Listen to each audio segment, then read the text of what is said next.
14 अप्रैल को रविवार का दिन और अंबेडकर जयंती का दिन था। प्रियंका अपने घर में बहुत खुश थी, इधर उधर टहल रही थी क्योंकि बाकी 6 दिन तो उसे ड्यूटी पे जाना होता था और रविवार को उसे छुट्टी मिलती थी। तो लंच को करे हुए करीब 1.5 घंटा हो चुका था और प्रियंका कहीं चलने की तैयारी करने लगती है। तो उसके पिताजी उससे पूछते हैं, बेटा कहीं जा रही हो क्या? तो प्रियंका कहती है, हाँ थोड़ा काम है, मैं जा रही हूँ। तो उनके पिता कहते हैं कि अभी कहीं मत जाओ, धूप बहुत तेज है और गर्मी भी पड़ रही है। तो प्रियंका कहती है, आज का दिन बड़ी मुश्किल से छुट्टी है तो मैं आज ब्यूटी पार्लर जाऊंगी और अभी भीड़ भी नहीं होगी ब्यूटी पार्लर में, इसलिए मैं जाके वहाँ से अपनी मौसेरी बहन के यहाँ जाऊंगी। वो भी कई बार फ़ोन कर चुकी है। वो कहती है कि हमारे यहाँ दीदी आप बिल्कुल नहीं आती हो। तो इतना कहने के बाद प्रियंका के माता पिता कहते हैं, प्रियंका ऐसा करो तो मेरे लिए खरबूज काट के ले आओ, इसके बाद तुम जहाँ जाना है वहाँ चली जाओ। तो प्रियंका अपने माता पिता को खरबूजा काट के प्लेट में लगा के अच्छी तरह से दे देती है और इसके बाद अपने मोपेड पे सवार होकर घर से निकल जाती है और वहाँ से जाके ब्यूटी पार्लर जाती है, अपना चेहरा सज धज के तैयार करती है, अच्छी तरह से खूबसूरत बन जाती है और वहाँ से अपनी मौसेरी बहन थी उसके यहाँ निकल जाती है। इसके बाद रात को 8:30 बजे जब प्रियंका वापस आती है तो जैसे ही घर में कदम रखती है तो वो क्या देखती है, बहुत ही बीभत्स नज़ारा था। उसके माता पिता के गले कटे हुए थे, पूरे घर में खून ही खून दिखाई दे रहा था और माता पिता उसके मर चुके थे। उसे देखकर वो बुरी तरह से चीखने और चिल्लाने लगती है और वहाँ से लान में आती है और ज़ोर ज़ोर से रोना चिल्लाना शुरू कर देती है। तभी उसके जो पड़ोसी थे वो उसकी आवाज़ को सुन कर के आते हैं और वहाँ का नज़ारा देख के वो भी एकदम सन्न रह जाते हैं। तभी उनमें से कोई एक व्यक्ति पुलिस को फ़ोन कर देता है। तो जैसे ही सूचना मिलती है तुरंत पुलिस मौके पे पहुंचती है क्योंकि डबल मर्डर था। सोचने वाली बात थी, आखिर ये डबल मर्डर कैसे हो जाता है। बुजुर्ग थे बिल्कुल, संपाती दंपति, पति की उम्र थी 72 वर्ष और पत्नी की थी 65 वर्ष। आखिर इनको किसी ने क्यों मारा होगा, यही सोचने वाली बात थी। राजेंद्र एल पाठक जो कि इंस्पेक्टर थे, शुरुआती जांच में वो उनको मिलता है कि उनके घर में सारा सामान अस्त व्यस्त पड़ा हुआ था। अब ये नहीं कहा जा सकता है कितना रुपया या माल जेवर यहाँ से गायब हुआ है और ये भी स्पष्ट नहीं हो पा रहा था कि हत्या ये किसी साजिश के तहत की गई है या लूटपाट करने के इरादे से ही इनकी हत्या की गई है। इसके बाद इंस्पेक्टर वहाँ से जांच शुरू करते हैं। सबसे पहले वो पता लगाते हैं कि इनके घर में एक कुत्ता है और आखिर जब ये घटना घटित हो रही थी तो कुत्ता ये भौंका क्यों नहीं। यही सोच करके वो कुत्ते के पास जाते हैं और इधर उधर देखते हैं क्योंकि वो तुरंत भौंकने लगता था अगर कोई अजनबी व्यक्ति आता है। तो इंस्पेक्टर साहब ये सोचते हैं कि हो सकता है इनका कोई रोज़ का आने वाला इनके साथ आया हो और उसका इस घटना में पूरा हाथ हो, इसीलिए कुत्ता भौंका नहीं, अथवा अजनबी व्यक्ति अगर आता तो कुत्ता जरूर भौंकता। इसके अलावा अगर उसे मौका मिलता तो जंजीर तोड़ करके बदमाशों के ऊपर हमला भी करता। अब सारी जानकारी जो लेना चाहते थे प्रियंका से दूसरी जानकारी मिल सकती थी, लेकिन उन्होंने अभी प्रियंका से जानकारी लेना उचित नहीं समझा। लेकिन उनकी जो लाशें दो वहाँ पर गिरी हुई थी, उनकी जरूरी कार्रवाई करने के बाद, मुकदमा दर्ज करने के बाद, पंचनामा भरने के बाद उनको जो है पोस्टमार्टम के लिए भेज दिया जाता है। इसके बाद इंस्पेक्टर पाठक अपनी जांच जारी रखते हैं और पास पड़ोस के लोगों से जानकारी हासिल करते हैं। तो वो लोग बताते हैं कि 72 वर्षीय शंकर अतुल चंद्र संपाती महाराष्ट्र के स्टेट माइनिंग कॉरपोरेशन में कर्मचारी थे और उनकी पत्नी सीमा गृहिणी थी और कुछ साल पहले जब वो रिटायर हुए थे उनको बहुत पैसा मिला था और अभी भी उनको 30,000 रुपये प्रति महीने पेंशन मिल रही थी। इसके अलावा उनके पास एक दूसरा घर था जिसमें 10 लोग रहते थे किराए पे और वहाँ से उन्हें 40,000 रुपये प्रति महीने किराया मिल रहा था, इसलिए उनके पास पैसे की कोई कमी नहीं थी। तो इंस्पेक्टर साहब ये सोचते हैं कि हो सकता है इनकी हत्या किसी ने लूटपाट के लिए या पैसे के लिए की गई हो। और इसके अलावा उनकी जो बेटी थी प्रियंका उर्फ ऐश्वर्या, वो भी किसी प्राइवेट कंपनी में काम करती थी, उसको 40,000 रुपये प्रति महीने सैलरी मिलती थी। इसके अलावा जो वहाँ के लोगों से जानकारी हुई तो उसमें एक नया नाम निकल के आया जिसका नाम था मोहम्मद इखलाक खान।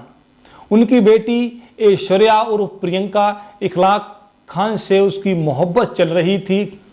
तो इंस्पेक्टर साहब को एक बहुत ही महत्वपूर्ण क्लू मिल जाता है और आगे जानकारी हासिल करने के लिए लगातार प्रयासरत रहते हैं।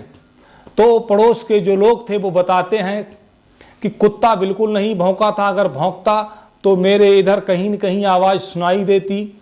दूसरी बात यह है मोहम्मद इखलाक खान के कारण इनके घर में आए दिन झगड़ा होते रहते थे।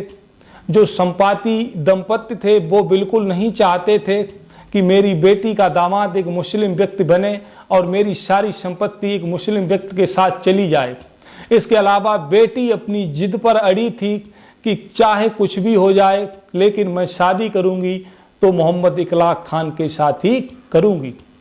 इतनी जानकारी मिलने के बाद पुलिस इंस्पेक्टर अपनी एक टीम को लेके जाते हैं और मोहम्मद इखलाक खान को गिरफ्तार कर लेते हैं और गिरफ्तार करने के बाद उसको थाने लाते हैं।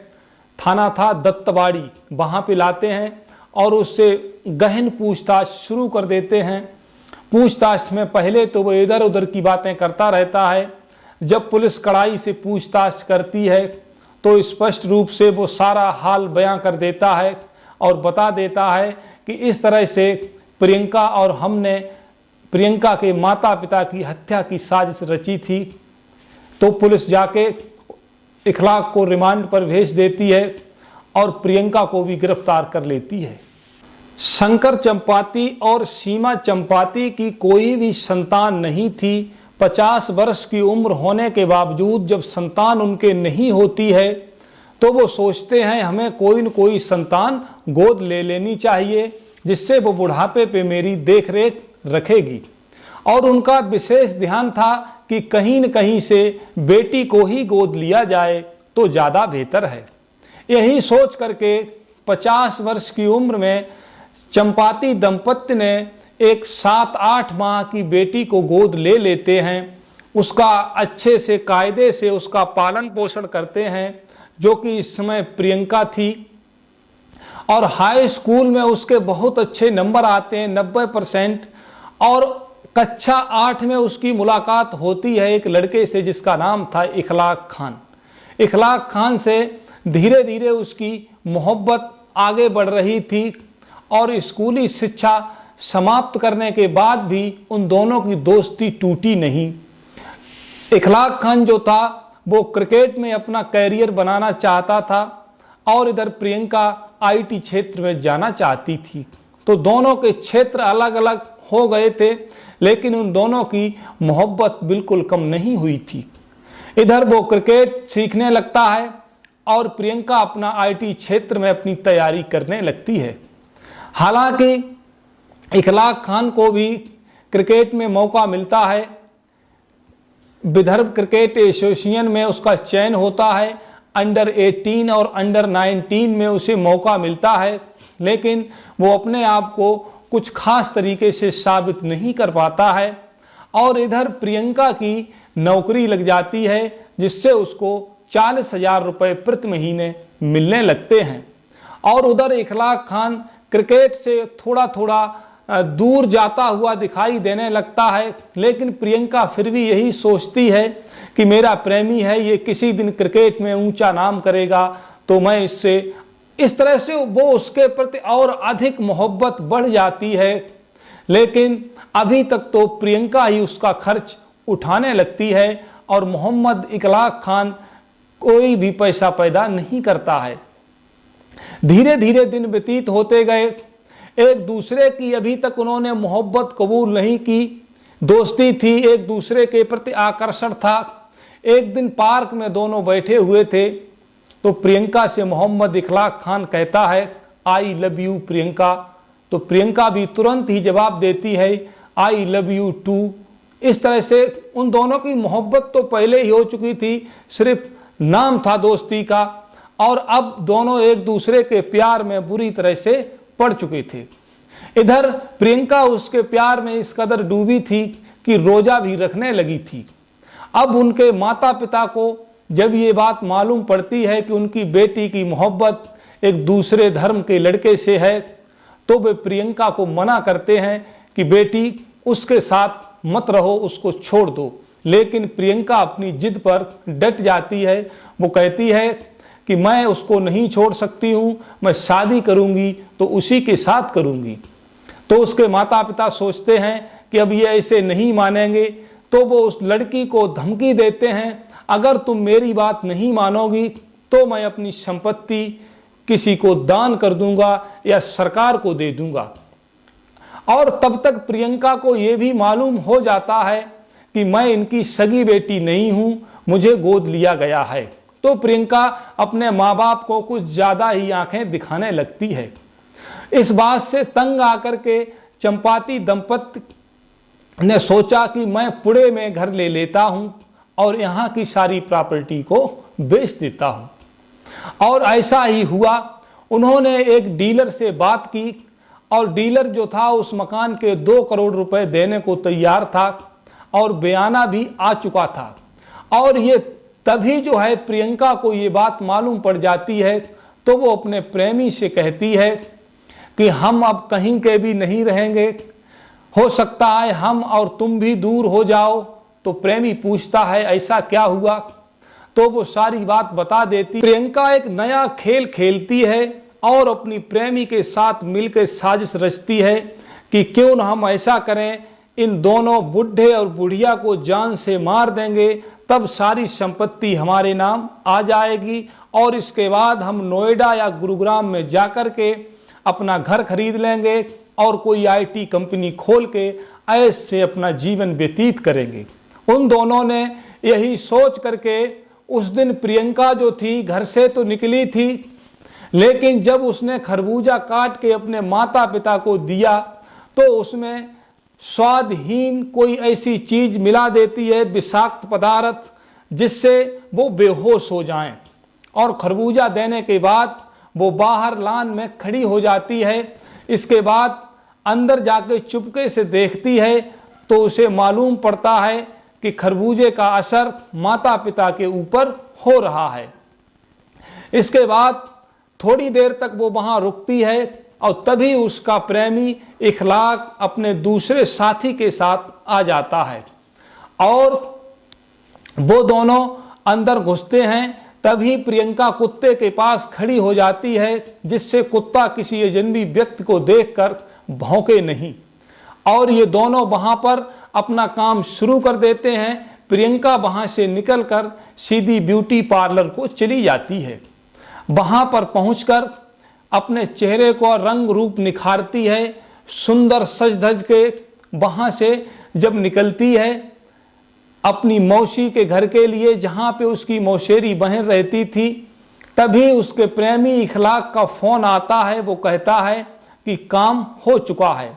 इतना कहने के बाद वो दोनों भी चुपके से निकल जाते हैं और प्रियंका अपनी मौसेरी बहन के यहाँ चली जाती है। इसके बाद प्रियंका रात को 8:30 बजे जब लौटती है तब आके शोर मचाती है कि मेरे माता पिता की किसी ने हत्या कर दी। इस तरह से pre planned murder, double murder. Priyanka की आखिर देख रेख में उसके माता पिता ने कोई कमी नहीं रखी, लेकिन फिर भी प्रियंका ने अपने एक मुस्लिम प्रेमी के साथ रहने के लिए अपने माता पिता को मौत के घाट उतरवा दिया।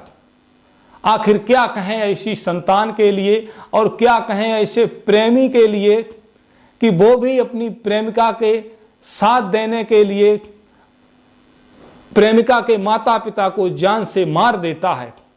इसमें प्रियंका भी गलत थी, उसका प्रेमी तो गलत था ही था, और एक तीसरा साथी था जो भाड़े पे लाया गया था।